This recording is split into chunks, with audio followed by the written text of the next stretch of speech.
Welcome back to Victory Lane here at Watkins Glen International, folks. It's the end of the Soul Red finale. The races have been won and the champions have been crowned here in upstate New York. But before we can get out of Watkins Glen and end of the season, we thought we should catch you all up on how our champions became champions in 2017. But we thought the best way to do that was for them to tell you in their own words. So coming up next, it's going to be a recap of the 2017 Mazda Road to Indy presented by Cooper Tires, straight from the mouths of our champions, Oliver Askew, Victor Franzoni, and Kyle Kaiser.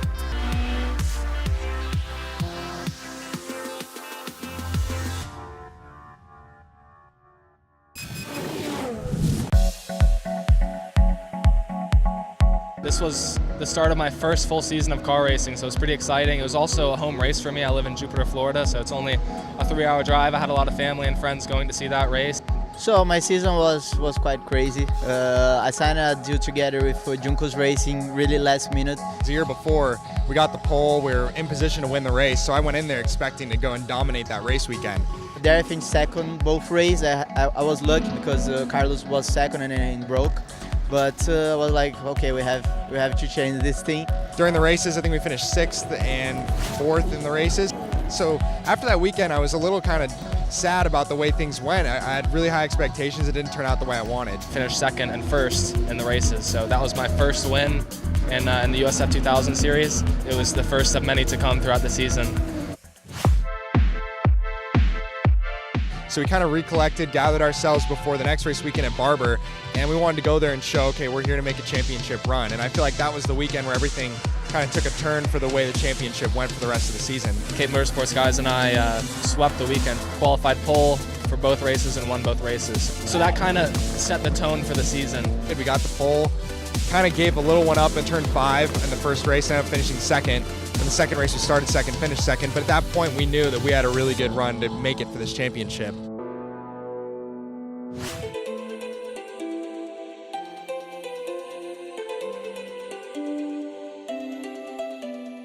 After that, I believe, was Indy GP, and that was another turning point. We finished 3rd and then got our first win of the season in the second race. Everything changed because there was a really good domination. So I made both poles, I won both races. So Indy, I saw that I could fight again for the championship. That's another weekend where we just completely dominated. I think that was the most dominant race weekend that we've had this year. And at this point, we have quite a big lead in the championship.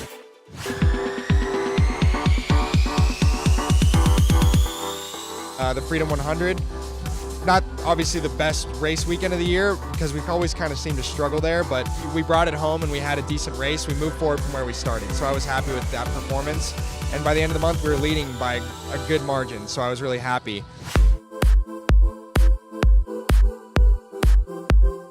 So went into that weekend, big points lead in the first race. Unfortunately, my camber shim bolt broke off, so I had to take a pit. And then in the second race after that, we finished 3rd. So not the best weekend that we've had.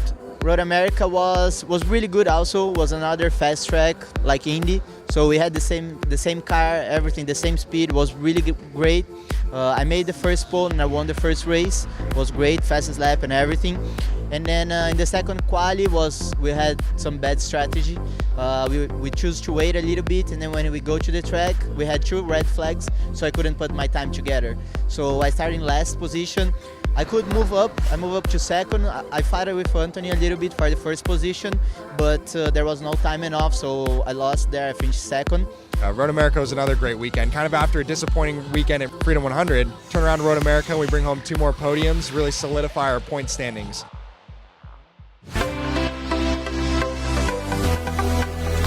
First oval, completely new experience. We went out there, qualified pole by quite a bit, and just completely, left the field in the race. We weren't really challenged in the sessions that counted.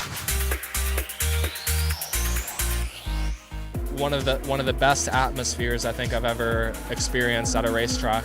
That was an absolute dream weekend. We had the pole, the race won the race, and then a little luck of pressuring Colton into a mistake, and we brought the win home for the second race, and that was our biggest lead of the year, so that definitely set the bar. Qualified second in the first one, finished second in the race behind Parker Thompson. I got caught up in someone else's accident after starting pole in the second race, so now the championship is quite close because Renus has a bunch of consistent finishes.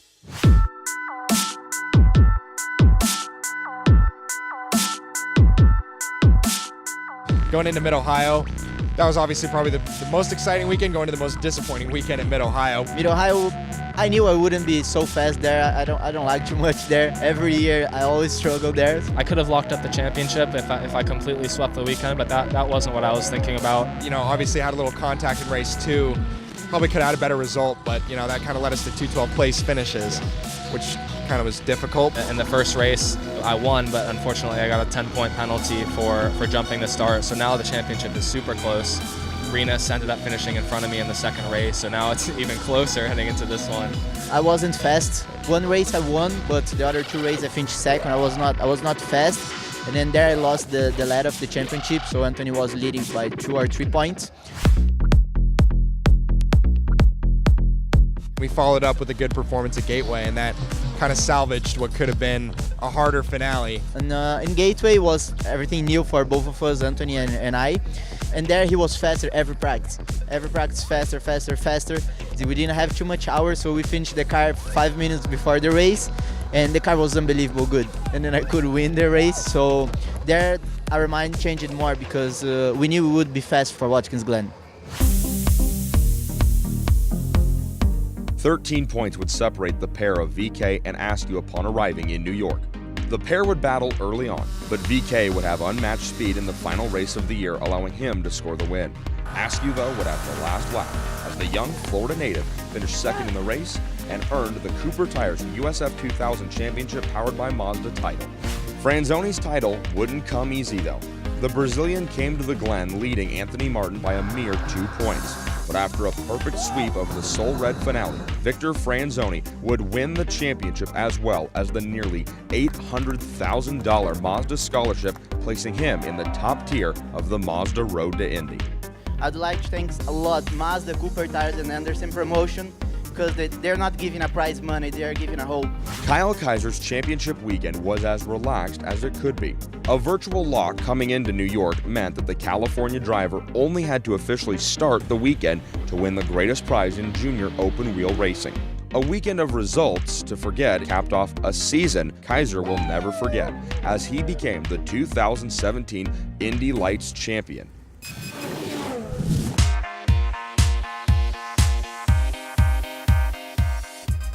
Thanks a bunch to our 3 champions as they recap their 2017 seasons for us. And again, congratulations to Oliver Askew, Victor Franzone, and Kyle Kaiser, as they've all made a giant step towards their dreams coming true. Now, the Soul Red finale here at Watkins Glen is complete, and that means the 2017 Mazda Road to Indy, presented by Cooper Tires, is done. What an incredible season it's been, and boy, has it gone by quickly. Now, I would like to just take a quick moment to say thank you. Of course, the racing and my job wouldn't be made possible without Mazda Motorsports, Cooper Tire, and the hard-working staff at Anderson Promotions. I've had so much fun this season, and I'd like to thank all of you, the fans, as well as my friends and family, for tuning in each and every weekend. I can't wait to see what the future holds for the Mazda Road to Indy, but whatever it may bring, it's sure to have a lot more great racing and fun times at the racetrack. So, with that, for the final time in 2017, for everyone at Road to Indy, I'm Tony Laporta, saying thanks, and we'll see you down the road.